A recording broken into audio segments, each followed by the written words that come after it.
Mon parcours depuis Kinshasa, je crois qu'après avoir obtenu un diplôme dont j'ai fréquenté le collège Saint-Théophile en option maths physique, donc j'avais opté l'option de la faculté de médecine et après avoir passé quelques années dans cette faculté, donc j'étais un peu pris dans le sentiment, comme chacun d'entre nous, d'aller immigrer un peu à l'extérieur du pays. C'est ainsi que j'avais sollicité l'université de Genève, dans le cadre des études. Et l'université de Genève m'avait recommandé à l'université de Fribourg, parce que Fribourg, tous les étudiants étrangers qui aimeraient faire leurs études ici en Suisse, ils doivent passer par Fribourg. C'est ainsi qu'après Fribourg, j'ai eu un diplôme en équivalence maturité suisse et je suis entré à l'université, je me suis immatriculé à l'université de Genève et c'était dans la faculté des sciences, branche biologie.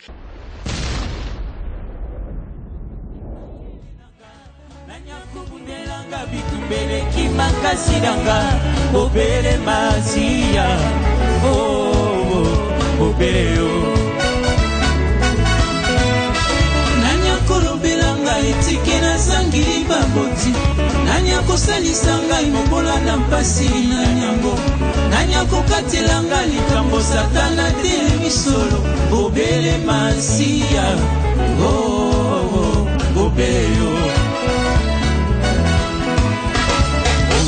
Tina ya bozali na ngai awa ose yozali sango oyo motema nangelinga kakoyoka ozali bendele ya lokumu ekopepa tango iso kati na motema na ngai mokumbameli na yo ozali nzambe yo elonga na ngai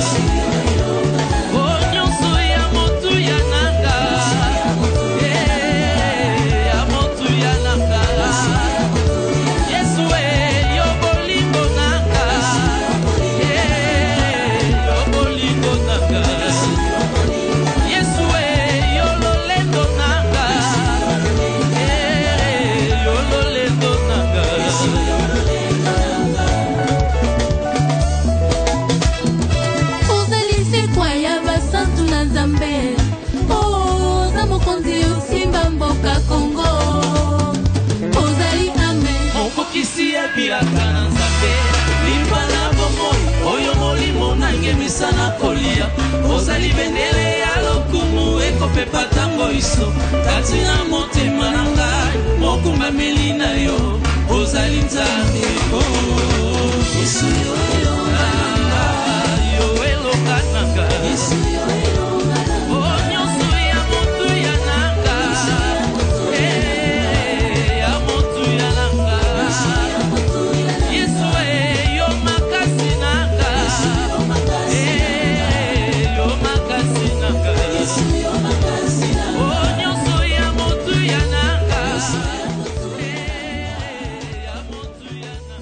Alors, pourquoi avoir quitté la faculté des sciences et pour se retrouver aujourd'hui dans la haute école des travailleurs et travailleuses sociaux?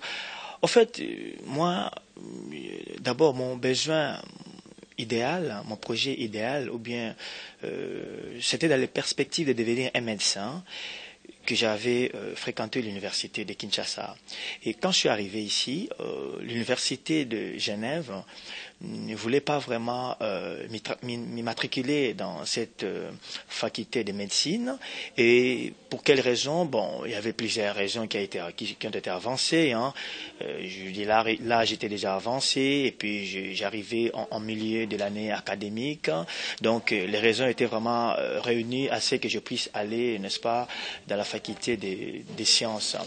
Et dans la faculté des sciences, j'avais choisi la branche biologie. C'est vrai que biologie, je voyais vraiment pas mon centre d'intérêt dans la biologie, parce qu'il s'agit de la science pure, quoique j'aime bien la biologie, mais je me retrouvais pas dans la manière où la médecine, c'est une relation d'aide. C'est-à-dire que quelqu'un qui va aider la personne qui est malade, le soutenir, et pour qu'il puisse se sentir vraiment dans une situation de bien-aise.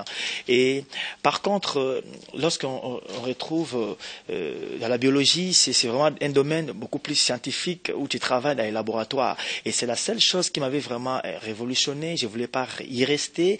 Et raison pour laquelle un jour, je suis resté, je crois, 2-3 ans après une formation, donc j'ai quitté le département de la biologie de l'Université de Genève pour venir ici à la Haute École du travail social. Donc c'était pour des motivations, des relations d'aide que je voulais vraiment mettre un peu en avance.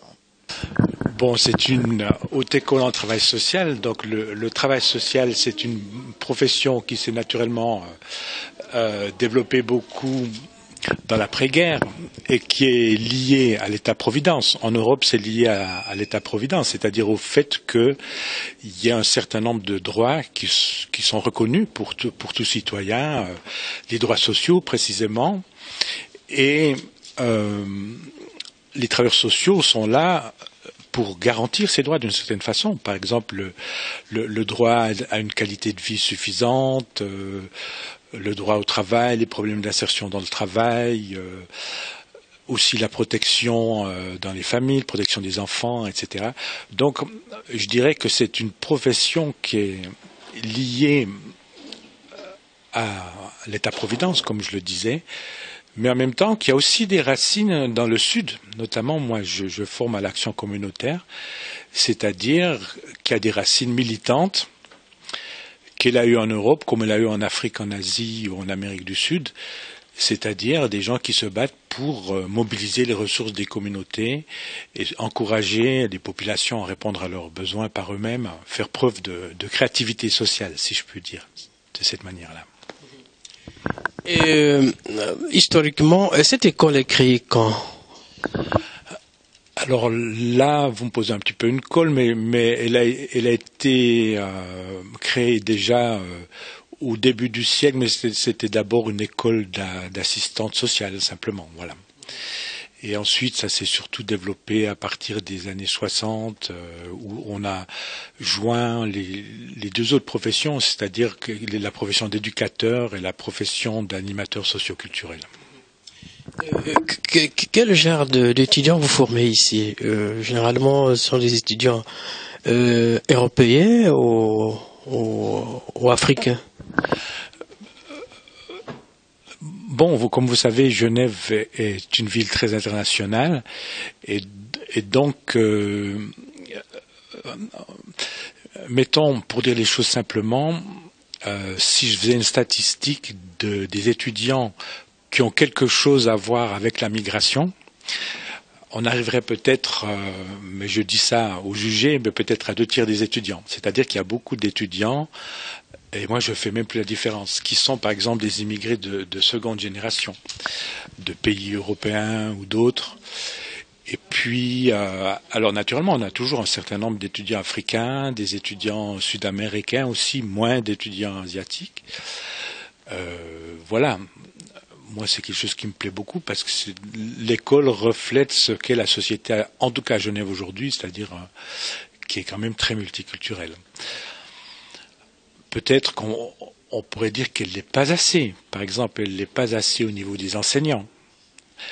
Il y a trop peu d'enseignants qui représentent d'autres cultures, qui viennent d'Afrique. On en a quelques-uns, surtout des chercheurs. Et peut-être que l'entrée aux études n'est peut-être pas toujours très facile pour des étudiants africains ou d'Amérique latine, mais enfin, on en a régulièrement, ça c'est certain. J'aimerais terminer avec vous rapidement. Parlez-moi un peu de ce compatriote, de cet étudiant africain congolais qui étudie ici dans cette école Manizola. Bon, Manu, je le connais un petit peu parce que il est dans ce cours. J'ai donné un autre cours à Fribourg auquel il a participé aussi sur l'engagement humanitaire. Et puis, je dirais que comme c'est une question qui intéresse tout le monde, la question de l'universalité. Là, c'est un cours sur les droits de l'homme, de se dire au fond ce que nous sommes en train d'enseigner, les valeurs que nous défendons. est-ce qu'elles sont transférables? Est-ce qu'elles sont valables dans d'autres pays? Donc on peut dire ça, des valeurs que nous défendons, comme les valeurs des droits de l'homme, mais aussi des méthodes d'intervention, des méthodes de recherche, des méthodes de développement de projets. Et donc, d'avoir un étudiant comme Mani qui donne toujours le point de vue, le contrepoint des réalités de son pays, comment se posent les problèmes dans son pays, c'est un enrichissement pour tous. Voilà.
Vous appelez comment? Mathias Blondeau. Pardon? Je m'appelle Mathias Blondeau.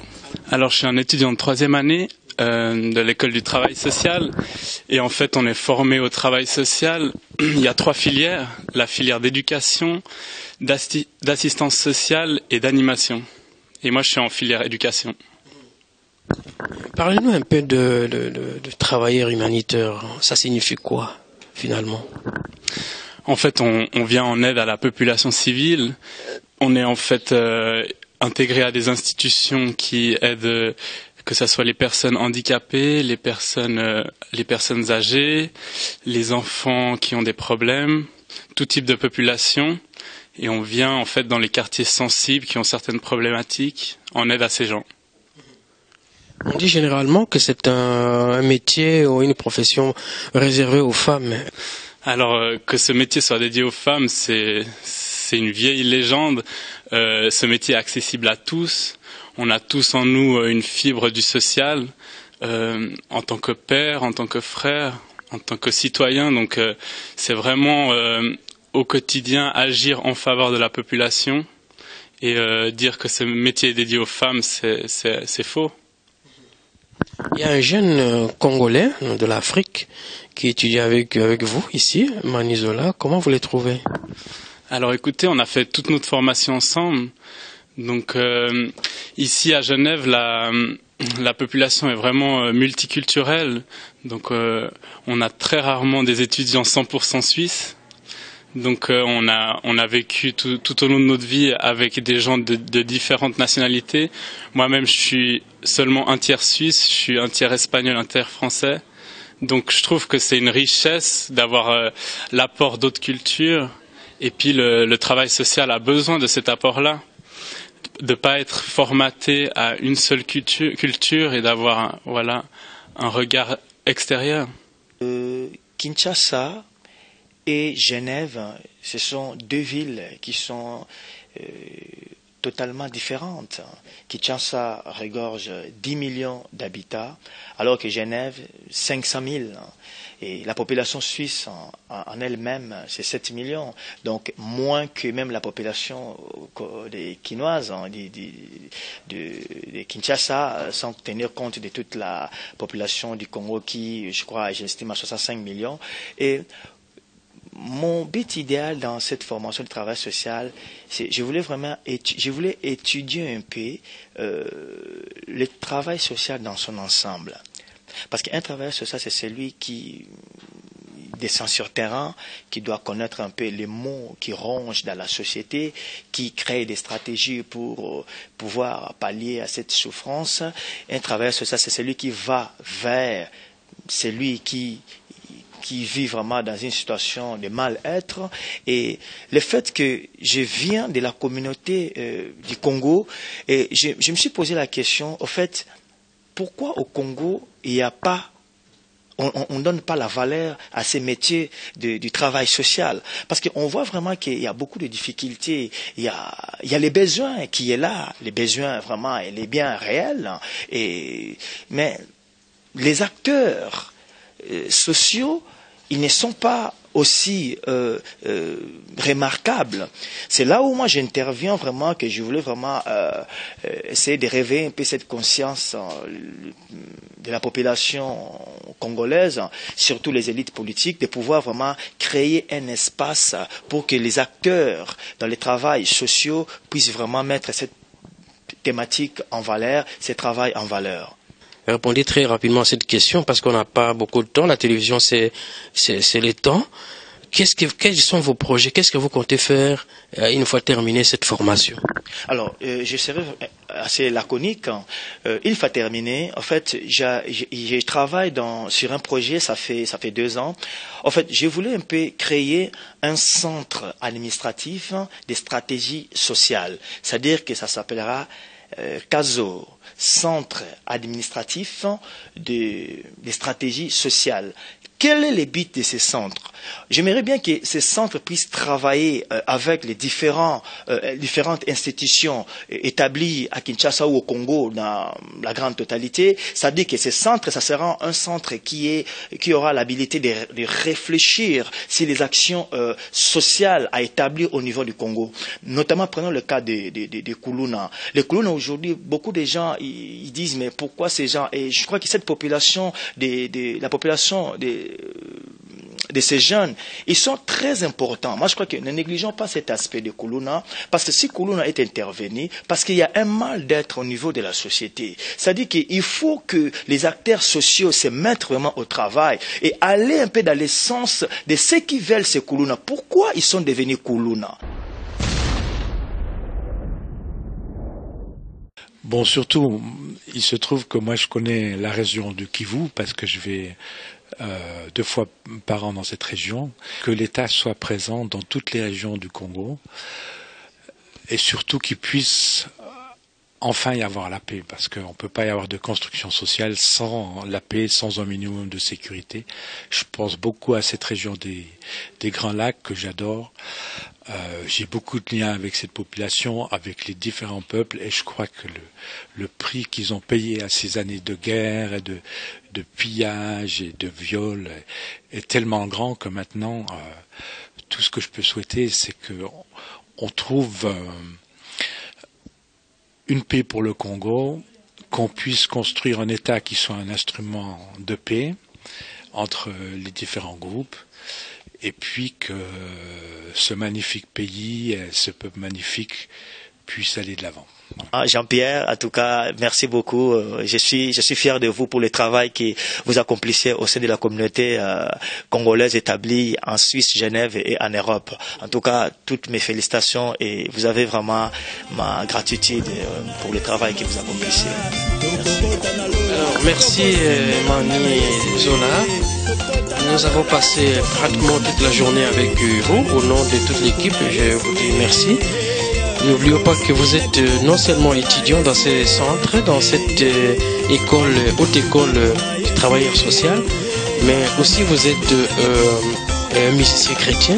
Nous allons donc nous séparer avec cette très belle chanson que vous avez composée il y a 2 ans pratiquement, n'est-ce pas? Oui, il y a 3 ans. Il y a 3 ans. Le titre de l'album, ça s'appelait Liloba Nzambi. Liloba Nzambi, c'est avec cette très belle chanson, une des chansons de cet album que nous allons nous séparer. On va proposer à nos téléspectateurs. Merci et à très bientôt.